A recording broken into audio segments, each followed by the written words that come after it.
आत्मा। गांव बापस्ती की पहाड़ी पर एक मंदिर था जो कई वजहों से प्रसिद्ध था। बापस्ती के परिवारों में आपसी सौहार्द बना हुआ था। इसकी वजह उस मंदिर को ही बताया जाता है। अरे ओ विमला, ये इस मंदिर की कहानी क्या है रे? अरे ये मंदिर इस गांव के लिए बहुत ही शुभ है।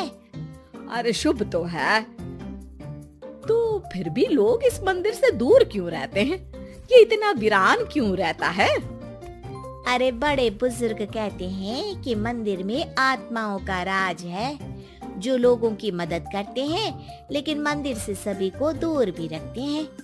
अरे ये कैसी आत्माएं हैं जो लोगों की मदद भी करते हैं और लोगों को मंदिर से दूर भी रखते हैं? अरे यही चलता आया है यहाँ पर, इसीलिए कोई कुछ बोलता नहीं, क्योंकि जिसके घर में कोई भी परेशानी होती है तो बताते हैं कि इस मंदिर से उन्हें मदद मिलती है। अरे वाह, ये तो अच्छी बात है। तभी इस गांव में इतनी खुशहाली दिखती है। तभी बाहर किसी की चीखने चिल्लाने की आवाज आती है। दोनों बाहर निकलती हैं तो देखती हैं कि गांव के एक बुजुर्ग रो रहे हैं, क्योंकि शहर से उन्हें कोई बुरी खबर मिली है। अरे क्या हुआ चच्चा, रो क्यों रहे हो आप? हाँ चाचा, बताओ ना, हुआ क्या? अरे क्या बताऊं बेटे, मेरा बेटा शहर गया हुआ था कमाने, लेकिन आज खबर मिली है कि उसका एक्सीडेंट हो गया। वो अस्पताल में भर्ती है। अरे तो इसमें परेशान होने की क्या बात है चाचा, जाओ शहर और बेटे का इलाज करवाओ। हाँ चाचा, विमला सही कह रही है, आप शहर जाओ और इलाज करवाओ। अरे कैसे इलाज करवाऊं, अभी पैसे नहीं है और शहर के अस्पतालों में इलाज का खर्चा लाखों में आता है। अरे चाचा, भगवान पर भरोसा रखो, कहीं ना कहीं से मदद जरूर मिल जाएगी। बस आज का दिन कैसे भी काट लो।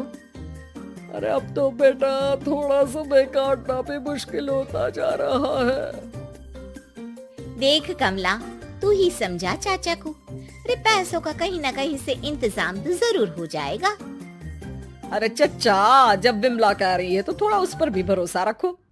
चलो आपको घर छोड़कर आ जाती हूँ।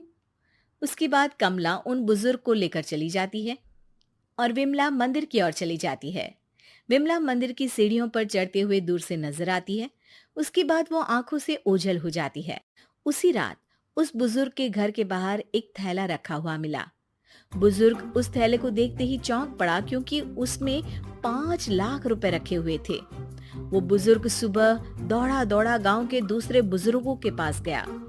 अरे मंगल भाई सुनो, मेरे घर के बाहर ये पैसों से भरा बैग रखा हुआ मिला है। अरे किसका है ये भाई? अरे भैया, मुझे क्या पता।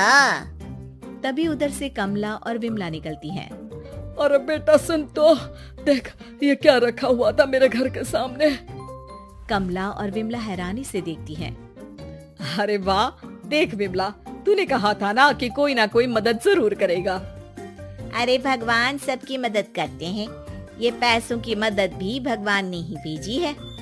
और क्या। अब चच्चा सोच क्या रहे हो, शहर जाओ और बेटे का इलाज करवाओ। ठीक है बेटियों, जो तुम कहो। चलो निकलता हूँ शहर बेटे का इलाज करवाने के लिए। अरे विमला, एक बात तो बता, ये इन्हें मिले तो कैसे मिले पैसे? अरे मैं ना कहती थी कि ये मंदिर सबकी मुसीबतों में मदद भेजता है। अरे वाकई बड़ी पुण्य आत्मा है मंदिर में। सो तो है, लेकिन उनके बारे में लोगों को कम ही पता है। अच्छा, और तुम्हें क्या पता है? जितना पता था वो तो बता दिया। ना रे ना, मैं नहीं मानती, तू कुछ तो छिपा रही है। अरे कुछ ना छिपा रही, जो पता था वो बता दिया। मंदिर से लोगों को मदद मिलती है, बस इतना ही पता है। ठीक है बाबा, अब नहीं पूछूंगी। इसके बाद उसी रात कमला चुपचाप अपने कमरे से निकलती है और मंदिर की ओर चल पड़ती है। कमला धीरे धीरे मंदिर के दरवाजे पर पहुंचती है। अंदर से हल्की हल्की रोशनी आ रही थी। इसके बाद जो वो देखती है वो हैरान रह जाती है। कमला इसके बाद तेजी से वापस लौट आती है दूसरे दिन सुबह सुबह। अरे विमला, तू तो छिपी रुस्तम निकली। है? ऐसा क्या छिपा लिया मैंने? अरे तूने तो भनक ही नहीं लगने दी और चाचा की मदद भी कर दी। हैं? ये क्या कह रही हो? ऐसा कैसे कह सकती हो तुम? मैंने कोई मदद नहीं की। अरे सब पता है मुझे, कल रात मैं गई थी मंदिर। तो क्या देखा? अरे तुम्हारा पति और कुछ लोग वहां दिखे। बोरियों में नोट भरे हुए थे और सभी नोट गिनने में लगे हुए थे। तो तुम्हें क्या लगा? वो क्या कर रहे थे? अरे मैं समझ गई कि वो लोग कहीं से डकैती कर पैसे लेकर यहाँ मंदिर के पीछे छिपाते हैं। अब जब तुम जान ही गई हो तो बता देती हूँ, लेकिन ये बात किसी को पता नहीं लगनी चाहिए।